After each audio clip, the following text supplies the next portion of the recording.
Hello everyone, Ni Hao. We are here in Shenzhen, China. The desire for control is something that seeps into every mind, regardless of the context. Whether it's an artist who wants the piece to look the way that they envision, or it's a business manager that wants to hit profits in the way that was predicted, everybody is subject to the desire to control. But why is it that we desire control? Perhaps the simplest way to think about it is that the more that we can control, the more we can increase our ability to survive. But there's an important assumption about control that we don't realize, which is we kind of assume that we know what's best. So if we are given control, then we will come up with the best outcome.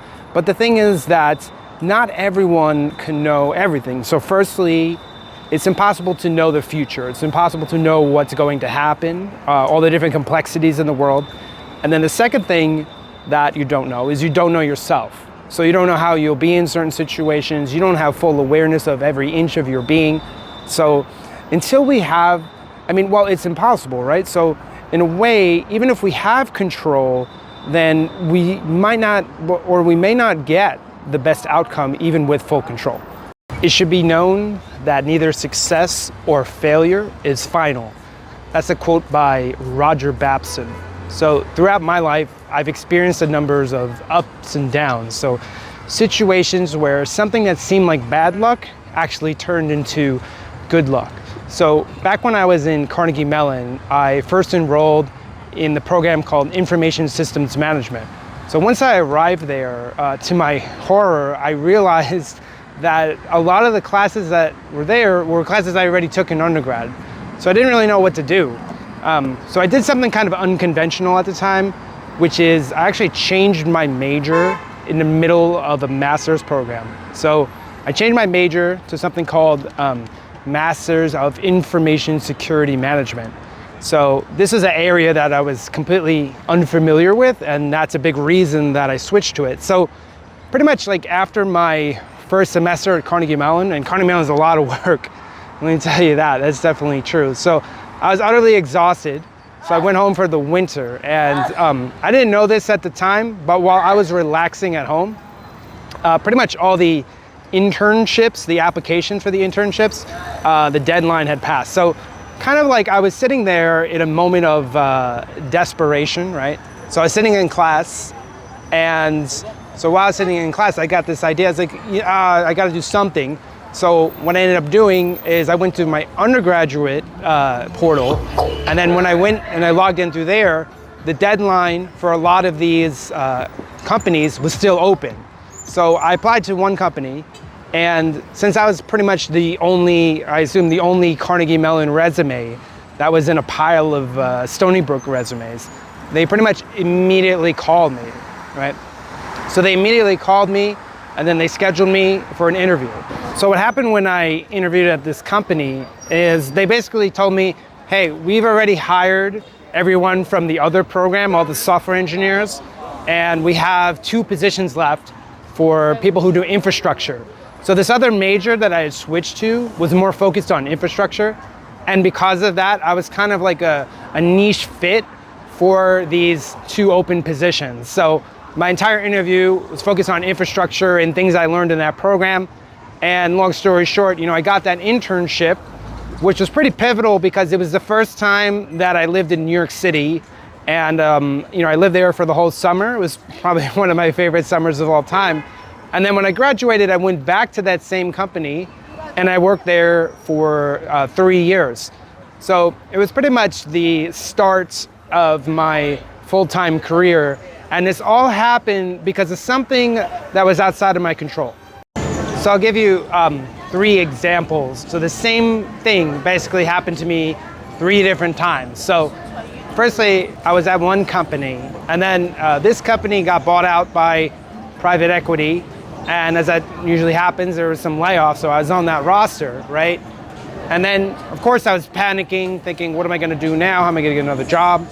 And then kind of shortly after that, some recruiter reached out to me And I was like, I don't want to interview, but fine, I'll interview.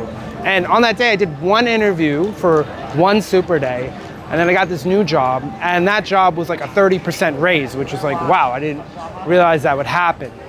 And then there was, for the second example, so there was another time where I was in between jobs, and once again, I'm studying algorithms, and I go to hang out with my friends, and I thought we were just going to the bar, but then he tells me, hey, I just raised a couple $1 million, and do you want to work at my blockchain company? I was completely floored. I had no idea, right? And then the third example, which I had mentioned in a previous video, once again, kind of in between jobs, and what do you know, somebody reaches out to me from that program, from the information security management program, and says, well, now I have a company in AI. So 3 different times that my career moved forward, completely having nothing to do with me, just that's where I was at that moment. The ability to give up control comes from trust. So for me, one of the things, I've always had issues giving up control. You could say it's trust issues. You could say that I also like being in control like anyone else. But one particular area in which I was kind of unwilling to budge is kind of my physical body, right? Because if you damage your physical body, that's it. You're pretty much stuck with it, right? So all of my life, I had this really significant overbite. So basically my top jaw was about 18 millimeters over my bottom jaw. So it kind of had that overbite look. And, obviously I never liked it, but I never really did anything about it because I didn't know that you could do anything about it. But around 2022, I started to look into this. And there was a surgery that you can do this, but it's very risky. It's very significant. So I started preparing for this surgery once I met my doctor. He was like one of the best doctors at this, but even though he was one of the best doctors, he always reminded me there's a percent of risk that cannot be controlled. So it doesn't matter how good he is, it doesn't matter what the conditions are, whether they're ideal or not. There's some risk that's always involved where you don't know what's going to happen. So I spent the better part of a year preparing for this, and I thought I was prepared. I did all the research, I looked at all the technicals, but on the day of the surgery, I was terrified. I was laying on that hospital bed, and I asked the doctor, can you give me some reassuring words, which he did, but there was no way getting around that. Once you go under, that's it. You can't tell them to stop, right? There was like 8 different people operating on me.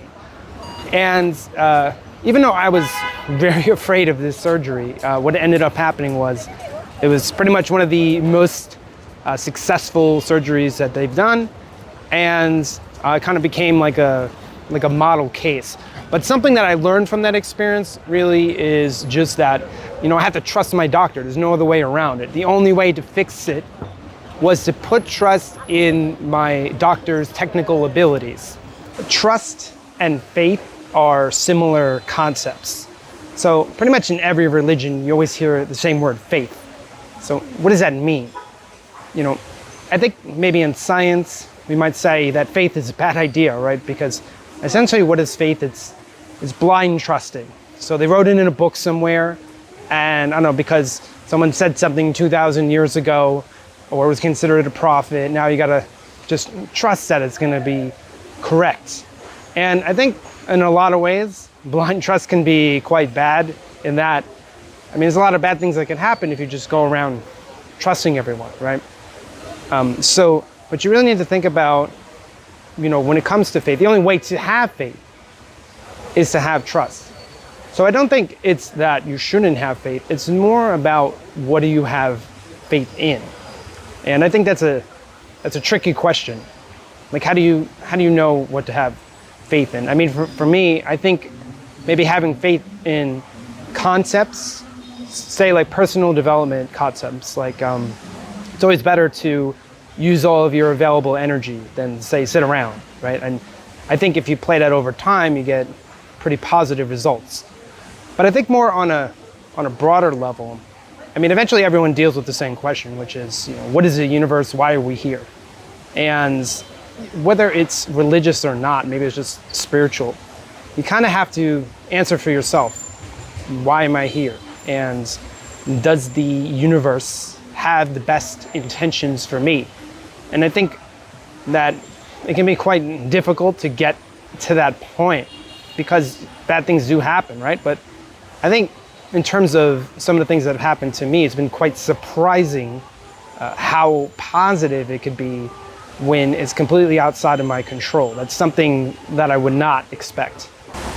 So how does all of this relate to astrology? So if we look at the 12th house, so the 12th house is the final house, and as such, it's kind of collecting everything that's happened in the past, and you could say preparing for a new cycle. It's kind of the opposite of, you could say, Aries, where Aries is, or the first house, where it's the beginning of things. So someone who's in Aries is very like action oriented. They want to go and make their mark on the world, where more so when you're a Pisces or you have some presence in the 12th house. I mean, I have a lot of that.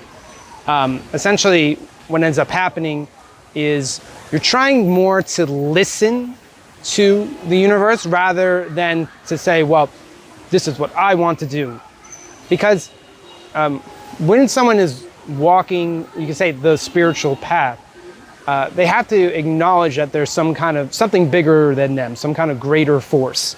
And I think for people who have some presence in the 12th house, this is more familiar to them. And this is also why we say it's the house of loss. So somebody who has dealt with a lot of loss, it could be money, it could be family, it could be relationship, whatever it is, when they have to give things up, they learn that it's really not up to them. And that could be something difficult for people to live with. But there's benefits as well, because when you listen more than you speak, then you have a better idea of what's going on. And it's a particular kind of life. It's not for everyone. I mean, not everybody is going to have the 12th house presence, right? So I think that if you meet somebody who has some of this 12th house presence, you talk to them and see kind of how their life is. But at the end of the day, all spirituality involves some kind of surrender. The opposite of trust is resistance.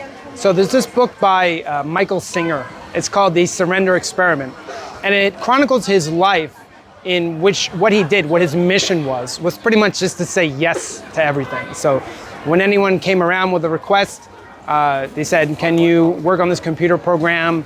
Can you build this house? Can you build this business? His life takes a lot of different twists and turns simply because he doesn't resist. He just says yes.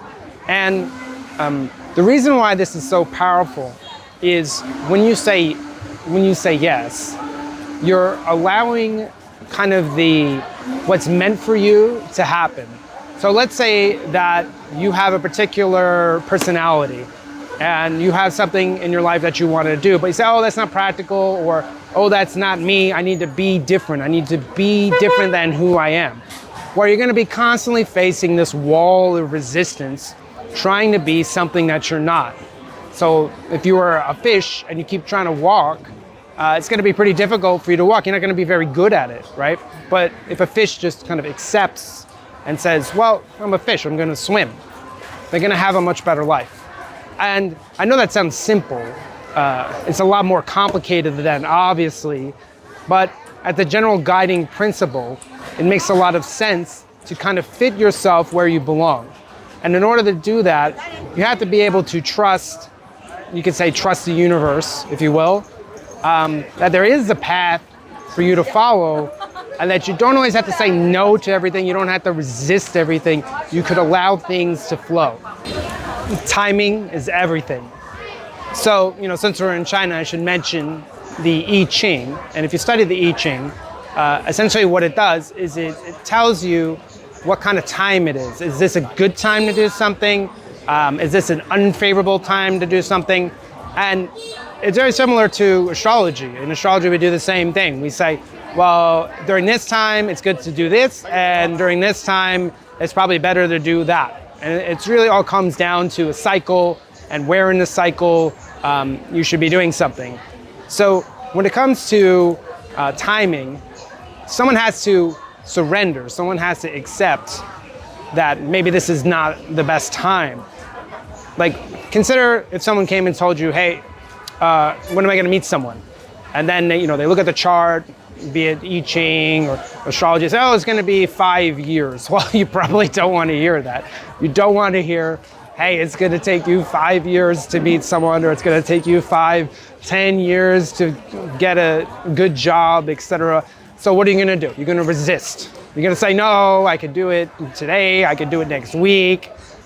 But what happens if it ends up taking that long? What will you say? Was that energy well spent? Trying to resist? And it's not to say you should just accept everything that anybody tells you, but more so that maybe it's okay to believe that there's a path, that there's a story in your life that will unfold at the time that it's meant to. Anxiety comes from mistrust. So when you lack trust, you get feelings like panic, fear, anxiety, being tense. These are all feelings that are pretty much universally undesirable. I don't think anyone in dating has ever said, hey, I really want to date someone who panics all the time, or who has massive anxiety or panic attacks. So really, when you think about the opposite, which is being calm is something that is universally desirable by both genders. When you look at meditation gurus, what they are doing is they are putting their trust in the universe or an energy or whatever it is in order to calm the mind. They're removing the anxiety. And from that, they get the state of stillness, which is a state that is very hard to achieve and is pretty rare, especially in today's society with social media always giving you the fear in the news feed. So the question becomes, how can you connect trust to a sense of inner calm? So putting it all together, you have to ask yourself, what is it that you trust in? Is it something that you implicitly trust and you don't consciously realize it? Or is it something explicit that you've written down for yourself? Either way, if you don't trust in anything, you're going to live in a state of constant paranoia and anxiety. The easiest way to be calm is to know what is it that you trust in. The spiritual path is a bit difficult because it asks you to trust in something that's abstract. It's not something that you can prove. It's not something that you could know definitively or quantitatively. But there are many benefits to walking the spiritual path, such as knowing that you have what is the meaning for your life.